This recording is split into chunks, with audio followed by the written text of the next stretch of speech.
মানে মুখ্যমন্ত্ৰী হিমন্ত বিশ্ব শৰ্মাই এইটো আকৌ এটা অজুহাত ল'ব খুজিছে। মই যিমান দূৰ জানোতো হিমন্ত বিশ্ব শৰ্মাই নিজেই কটন কলেজত থাকোঁতে নিজেই এইবিলাক খাই ফুৰিছে। এতিয়া হোষ্টেলত আছিলে নহয়, মই জনামতেতো তেওঁ নিজেই এইবিলাক খাই মেলি য'তে ত'তে ঘূৰি ফুৰিছে। তেতিয়া তেওঁ খুব বিপ্লৱী আছিলে নহয়। এতিয়া এনেকুৱা হৈ গৈছে যে কোনো সংখ্যালঘু মানুহ, মুছলমান মানুহ বা অন্য জাতিৰ মানুহে অসমত গো মাংস খাব। তাৰ কাৰণে গো সুৰক্ষা আইন তেওঁলোকে আনিছে। মানে অতি ভক্তি চোৰৰ লক্ষণ বুলি যে এটা কথা আছে নহয় অসমীয়াত, তাৰমানে এওঁ বিজেপি হৈ মানে RSSক ভাল লগাবৰ কাৰণে, গাদীটো ৰক্ষা কৰিবৰ কাৰণে এওঁ মানে এনেকুৱা পৰ্যায়লৈ গুচি যাব খোজে যে নাই মানে সকলোকে মানে মছজিদ ভাঙিব, মাদ্ৰাছা ভাঙিব, খ্ৰীষ্টানৰ বিৰুদ্ধে বিভিন্ন ধৰণৰ আক্ৰমণাত্মক কথা ক'ব, সংখ্যালঘু মানুহ, বিভিন্ন ধৰণৰ সংখ্যালঘু মানুহৰ জীৱন আৰু জীৱিকাৰ ওপৰত আক্ৰমণ কৰিব, ক'ৰবাত বানপীড়িত মানুহৰ ওপৰত আক্ৰমণ কৰিব, ক'ৰবাত আপোনাৰ কাৰোবাৰ জীৱিকাৰ বিভিন্ন উপাৰ্জন ব্যৱসায় বাণিজ্যৰ ওপৰত আক্ৰমণ কৰিব। তো এনেকে আমি দেখিছো যে বুলডোজাৰ চলাব, এনেকুৱা ধৰণৰ বিভিন্ন ধৰণৰ জনগণ বিৰোধী কাম কাজেৰে হিমন্ত বিশ্ব শৰ্মাই এনেকুৱা ধৰণৰ কাম কৰে। আজি এই প্ৰসংগটো ওলালে ক'ৰ পৰা?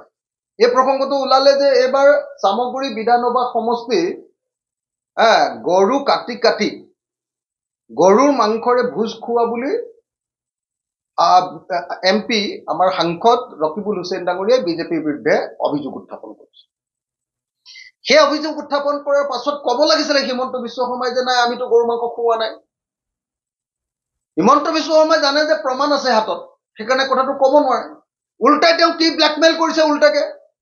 যিজন মানুহে নিজে কৈছিলে যে অসমত গো মাংস খৰিব নোৱাৰিব, গৰু মাংস কাটিব নোৱাৰিব, ইমান কিলোমিটাৰলৈকে গৰু কাটিব নোৱাৰিব, আমুক অঞ্চলত গৰু মাংস খাব নোৱাৰিব, মুছলমান মানুহে গৰু মাংস খাব নোৱাৰিব, এনেকুৱা ধৰণৰ সাম্প্ৰদায়িক চূড়ান্ত সাম্প্ৰদায়িকতা যিজন মানুহে কৈ আছিলে, এতিয়া যেতিয়া ধৰা পৰি গ'ল যে চামগুৰি বিধানসভা উপ নিৰ্বাচনত তেওঁলোকেই গৰু মাংস বিলাইছে, যেতিয়া ধৰা পৰি গ'ল এতিয়া উল্টাই তেওঁ কয় যে ৰকিবুল হুছেইনে লিখি দিয়ক যে গৰু মাংস মানে বন্ধ কৰিব লাগে বুলি।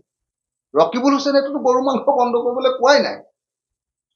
মানে যিবিলাক মানুহে লোকৰ খাদ্যভাসৰ ওপৰত আক্ৰমণ কৰে, সেই মানুহবিলাকক ফেচিষ্ট বুলি কয়, সেই মানুহবিলাকক সাম্প্ৰদায়িক বুলি কয়, সেই মানুহবিলাকক বৰ্ণবাদী বুলি কয়, সেই মানুহবিলাকক অগণতান্ত্ৰিক বুলি কয়, আৰু আমাৰ অসমৰ বিজেপি চৰকাৰখনে সেই অগণতান্ত্ৰিক কামবিলাক কৰি আছে। কোনে কি খাব, কোনে কি কৰিব। আপুনি দেখিছেনে যে গো সুৰক্ষা আইন অনাৰ পাছত কি হ'ল? যদিও বাহিৰত দেখুৱাইছে যে এইটো মুছলমান মানুহক আমি মাংস খোৱাবৰ কাৰণে, গৰু কটাটো বন্ধ কৰাবৰ কাৰণে এই কাম কৰিছো, কিন্তু সেইটোতো হোৱা নাই। কাৰ্যত বিজেপিয়ে নিজেই মুছলমান মানুহৰ মাজত আজি ইলেকশ্যনৰ সময়ত গো মাংস বিতৰণ কৰিছে। এইটো প্ৰমাণিত হৈ গ'ল। এবাৰ চাৰিওফালে হুলস্থুলে লাগি আছে, এতিয়া সংবাদ মাধ্যম উত্তাল পাতল লাগি আছে। কিন্তু গো মাংস বন্ধ কৰোৱাৰ নামত যি ডাঙৰ চিণ্ডিকেট আৰম্ভ কৰিলে অসমত, আগতে এজন খেতিয়কে যি হাল গৰুত 55,000 টকা পায়, এতিয়া সেই হাল গৰুত এজন খেতিয়কে 40,000 বা 35,000 টকাহে পায়। কেলে?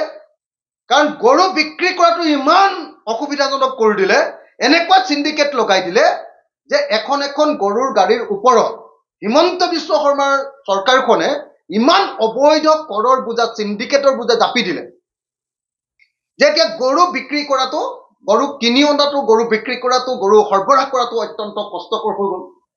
তাৰ ফলস্বৰূপে কি হৈ গ'ল? খেতিয়কজনৰ গৰুৰ দাম কমি গ'ল। যিজনে বিক্ৰী কৰে খেতিয়কজনে কম দাম পায়, 55,000 পোৱাজনে 40,000 পায়। কিন্তু গৰুটো বিক্ৰী কৰাৰ সময়ত দাম বহুত বাঢ়ি গ'ল, কাৰণ মাজত বহুত এতিয়া চিণ্ডিকেটৰ ধন হিমন্ত বিশ্ব শৰ্মাক দিব লাগে। সেইকাৰণে যি গৰু মাংস আগতে মুছলমান মানুহে 100 টকাত কিনি খাইছিলে, সেই গৰু মাংসৰ দাম এতিয়া 400 টকা হ'ল। এই 300 টকাটো হিমন্ত বিশ্ব শৰ্মাৰ হতৰ এই বিজেপি চৰকাৰৰ মানুহবিলাকৰ এই গৰুৰ দালালিকেইটাৰ মানে আপোনাৰ চিণ্ডিকেটৰ পইচা বা পকেটলৈ গৈছে।